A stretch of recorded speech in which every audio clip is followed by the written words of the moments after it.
Saudara, hari kelima pasca jatuhnya pesawat Sriwijaya Air SJ182 Crisis Center di Bandara Supadio di Pontianak, Kalimantan Barat masih disiagakan. Petugas menanti pihak keluarga yang akan menyerahkan sampel DNA maupun dokumen kelengkapan lainnya. Petugas masih menanti keluarga korban yang datang untuk menyerahkan sampel DNA dan dokumen pelengkap lainnya. Selain itu, posko tim psikologi juga disiapkan untuk melayani keluarga korban yang merasa memerlukan pendampingan. Pada Rabu pagi, Crisis Center lebih sepi dibandingkan hari sebelumnya sebab banyak perwakilan keluarga korban yang telah diberangkatkan ke Jakarta. Setidaknya dijadwalkan ada 27 keluarga korban yang akan mengikuti proses pencarian dan identifikasi korban di Jakarta.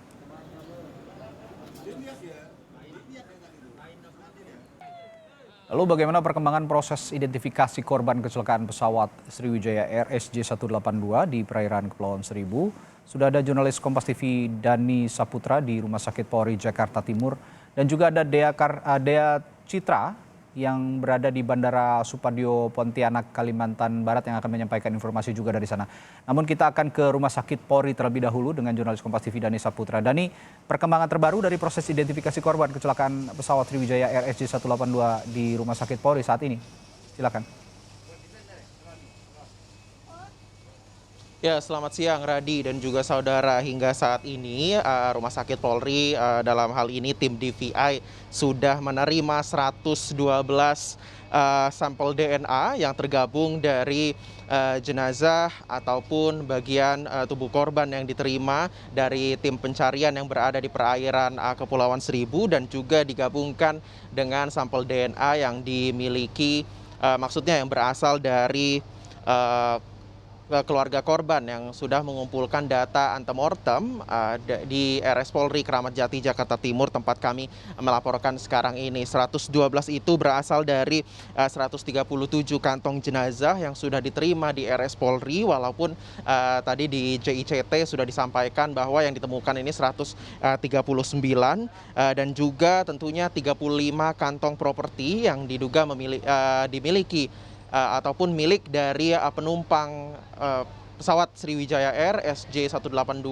PKCLC yang jatuh di perairan Kepulauan Seribu pada sekitar hari Sabtu lalu. Nah, walaupun sudah diterima 112 sampel DNA ini, bukan berarti 112 ini sudah seluruhnya dari 62 orang di daftar manifest penerbangan Sriwijaya SJ182. Namun 112 ini adalah gabungan, kami belum mendapat kepastian, kami harus mengonfirmasi terlebih dahulu ini berarti berapa penumpang gitu kalau misalkan dari hasil identifikasinya. Namun kalau misalkan kita bicara tentang data yang sudah diterima oleh RS Polri, data antemortemnya ataupun data antemortemnya khususnya ini yang belum diterima adalah sebanyak 9 penumpang. Berarti ada 9 pihak keluarga dari 9 penumpang Sriwijaya Air SJ182 yang belum mengumpulkan data ataupun menyerahkan sampel DNA seperti itu ke RS Polri Kramat Jati ataupun yang sudah diterima oleh otoritas terkait seperti itu, Radi. Ya, lalu dengan Crisis Center yang ada di RS Polri, untuk menerima keluarga penumpang yang juga ingin mengetahui kerabatnya yang menjadi korban jatuhnya pesawat Sriwijaya Air SJ182, Dani, upaya yang dilakukan oleh RS Polri sejauh ini apakah menunggu atau akan menghubungi langsung para keluarga korban?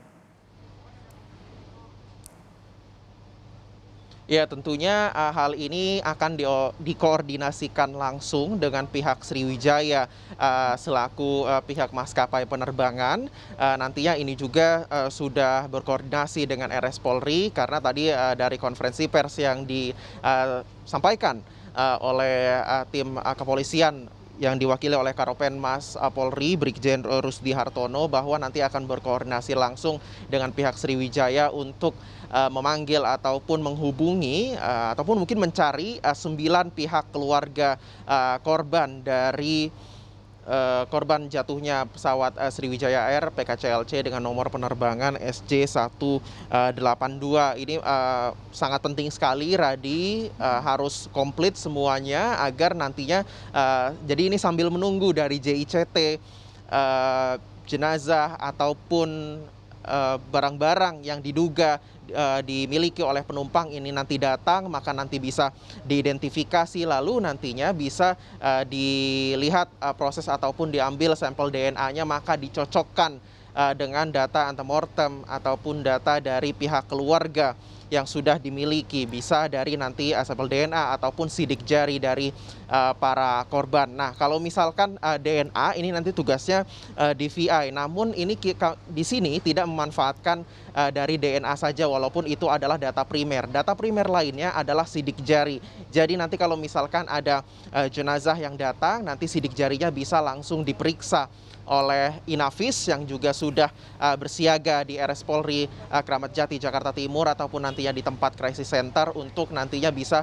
mengidentifikasi. Kalau justru bahkan kalau misalkan dengan sidik jari itu bisa lebih mudah karena sudah terdokumentasi lewat KTP elektronik. Namun walaupun kalau misalkan tadi kalau dari konferensi pers misalkan sudah ketemu dari sidik jari, sudah diidentifikasi, tidak berarti proses penelitian ataupun analisis dari sampel DNA tidak dilakukan, itu pun dilakukan juga, Radi. Ya, baik. Selain di Rumah Sakit Polri di Jakarta, kita juga akan menuju ke Pontianak, Kalimantan Barat. Tentu saja perlu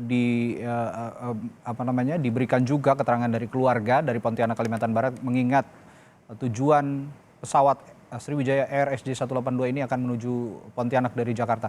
Kita akan tanyakan ke jurnalis Kompas TV Dea Citra yang berada di Pontianak, Kalimantan Barat. Dea, perkembangan terbaru dari crisis center di Bandara Supadio saat ini, silakan. Radi, baru saja tim di Crisis Center Bandara Supadio ini melakukan konferensi pers dan juga update rilis terkini yang diberikan khusus untuk keluarga penumpang.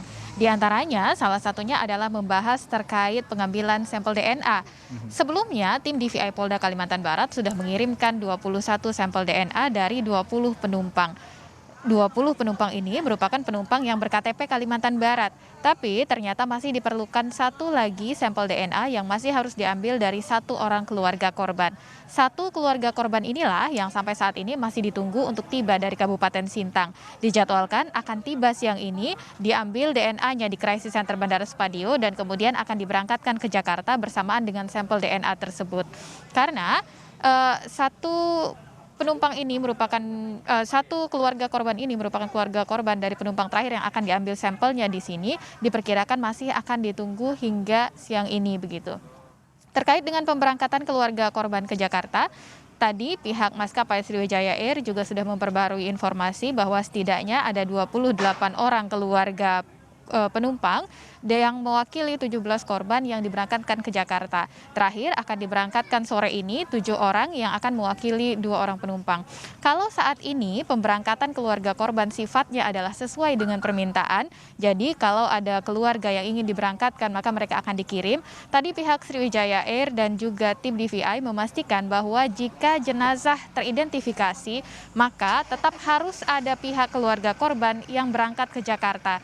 Karena ada proses yang harus dilalui secara hukum, diantaranya selain identifikasi, yaitu penyerahan jenazah korban. Jadi tadi juga ditekankan, ini sekaligus menjawab pertanyaan keluarga penumpang terkait dengan kapan mereka bisa mengambil jenazah keluarga mereka.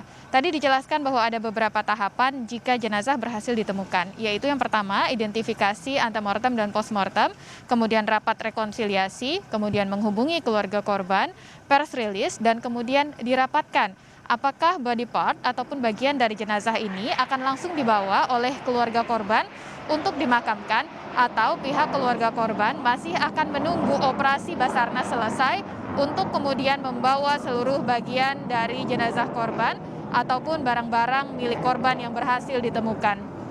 Jika waktu pemakaman sudah disepakati, maka nanti pihak maskapai Sriwijaya Air dan pemerintah daerah akan memfasilitasi untuk proses pemulangan jenazah ke daerah domisili asal dan juga memfasilitasi proses-proses berikutnya seperti jika ada jenazah yang muslim untuk disolatkan atau melalui prosesi ibadah lainnya. Begitu, Radi. Ya, namun secara umum Dea, pelayanan crisis center di Bandara Supadio Pontianak, Kalimantan Barat bisa dikatakan terpenuhi untuk keluarga korban ya, Dea ya?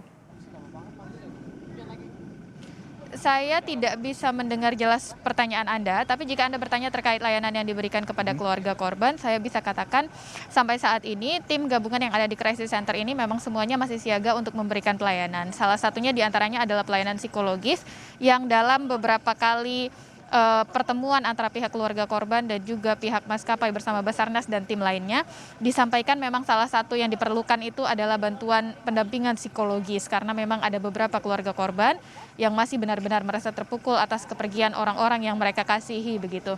Mereka berharap pendampingan dari tim psikologis ini tidak hanya berlangsung pada waktu dekat ini saja, tapi dilakukan secara berkala dan bisa juga dilakukan di rumah keluarga korban. Mengingat banyak keluarga korban yang sampai saat ini masih memerlukan pendampingan tersebut, Radi. Baik, terima kasih Dea melakukan laporan langsung dari Pontianak, Kalimantan Barat, tepatnya di Bandara Supadio terkait upaya dari pencarian korban, jenazah korban yang juga dibutuhkan untuk dikenali oleh pihak keluarga sehingga bisa dimakamkan dengan layak. Dan sebelumnya juga ada Dani Saputra, jurnalis Kompas TV yang melaporkan langsung dari Rumah Sakit Polri Jakarta. Terima kasih rekan-rekan, kami akan memperbaharui lagi informasi dari teman-teman sekalian nanti.